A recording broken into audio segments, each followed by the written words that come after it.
السلام عليكم ورحمة الله وبركاته. كل الناس بتقول ال200 جنيه بتطير، ال200 جنيه بتطير. يا جماعة هي ما بتطيرش ولا حاجة، احنا بنعمل لها كده اسراف او سوء استخدام. انت لو معاكي 200 جنيه في اي وقت نازلة تشتري حاجة، ومثلا حاجة في السوق، ولا هتشتري لحمة، بلاش اللحمة النهاردة، بلاش اللحمة النهاردة، خليها مثلا يومين كمان، هاتي بيهم حاجات كتير هتقدري تملي بيتك خير. مثلا انا خدت ال200 جنيه دي، كانت خلاص دي انا مش عايزاها، وخلصت مليت بيتي وقلت لازما ايه اشيلها. لا انا مش هشيلها، انا هجيب بيها حاجات، عشان خلي بالكم رمضان جاي والاسعار كل شويه بتغلى. جبت ايه بقى بال200 جنيه؟ رحت عند العلاف، بيبقى في السوق بيفرش كل فتره وفتره. جبت كيلو فول. احنا دلوقتي بنروح اللهم صل بنروح للمطعم، شوفوا بنجيب الطعميه عامله ايه. انا مش هعمل طعميه. ليه مش هعمل طعميه؟ ولا هشتريها ولا هعملها، لانها بتكلفني زيت. انت حتى لما بتشتريها بتبقى صغيره كمان، والزيت مش زيت، تحس ان هو حاطط زيت عربيات مش زيت. جبت كيلو فول.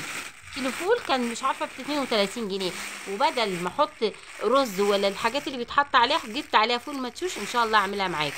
جبت كمان عدس، جبت نص كيلو عدس اصفر، ماشي. جبت ربع لوبيا بعين سودا، وجبت ربع فاصوليا بيضه، وجبت بالباقي شوربه ماجي. جبت كمان ايه بال200 جنيه؟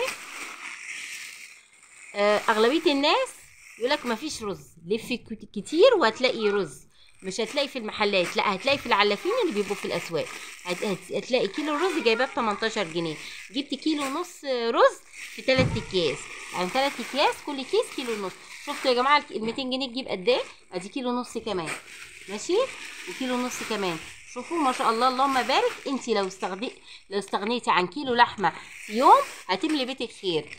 احنا لازم نقتصد، يبقى عندنا حسن تصرف. حسن تصرف يعني ما اروحش اقول اللحمه والفراخ ماشي، بدل ما تجيبيها يومين في الاسبوع هاتيها يوم، بدل ما تجيبيها 3 أو 4 هاتيها 3 ايام او يومين. استغني عن يوم واملي بيتك خير. جبت كمان ايه؟ مكرونه. جبت كيلو ونص مكرونه، كان المكرونه اعتقد برضو ب 18، وجبت كنت جايبه مكرونه قلم واستعملتها. كل ده يا جماعه بال200 جنيه. كمان اتبقى معايا فلوس، كان 25 جنيه و2 جنيه. فوت على بتاع التموين، في حاجه اسمها حر يا جماعه، في حاجه اسمها زيت حر، سكر حر، خدته مني ب 27 جنيه. انت تخيلي بقى في يوم ولا 2 ولا 3، شوفي انت هتستخدمه في قد ايه. فاحنا لازما يا جماعه في الايام دي يبقى عندنا حسن تصرف، ولازما كل قرش تصرفيه تحسبي، ماشي. هتقولي ما اللحمه هنجيلنا انيميا، طب ما انا عندي فول، عندي نستعوض عنه بالبروتين النباتي. عندي فول وعندي عدس وعندي لوبيا وعندي فاصوليا، ما شاء الله اللهم بارك.